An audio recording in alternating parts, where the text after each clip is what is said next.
سبحان اللہ، جیسے حضرت عمر رضی اللہ تعالیٰ عنہ تھے ویسے ہی ان کے گورنر بھی تھے۔ ہونا ہے تمہیں حاک، سب حاک سمجھنا۔ حضرت عمر رضی اللہ تعالیٰ عنہ نے حضرت سعد بن عامر رضی اللہ تعالیٰ عنہ کو حمص کا امیر یعنی گورنر بنایا۔ ایک عرصہ بعد اہل حمص حضرت عمر رضی اللہ تعالیٰ عنہ کے پاس آئے تو آپ رضی اللہ تعالیٰ عنہ نے ان سے کہا، اپنے فقراء کے نام لکھ دو تاکہ ہم ان کی مدد کر سکیں، یعنی کہ اپنے تمہارے ایریے میں جو فقیر لوگ ہیں ان کے نام لکھ دو۔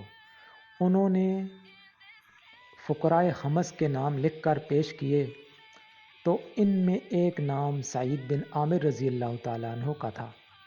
پوچھا، کون سعید بن عامر؟ کہا، ہمارا امیر۔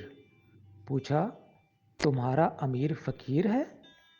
کہا، جی ہاں، کئی دن گزر جاتے ہیں اور ان کے گھر آگ تک نہیں جلتی۔ حضرت عمر رضی اللہ تعالیٰ عنہ یہ سن کر رونے لگے اور 1000 دینار ان کے لیے بھیجے۔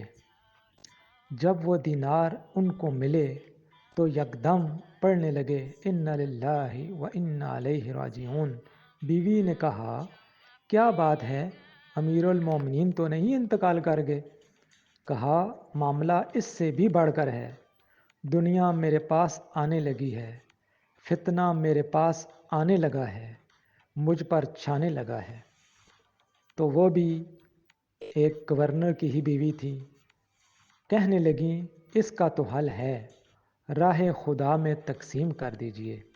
چنانچہ اگلے دن وہ ساری رقم مجاہدین میں تقسیم کر گئے۔ یہ تھے حضرت عمر رضی اللہ تعالیٰ عنہ کے گورنر حضرت حمص رضی اللہ تعالیٰ، حضرت عامر رضی اللہ تعالیٰ عنہ۔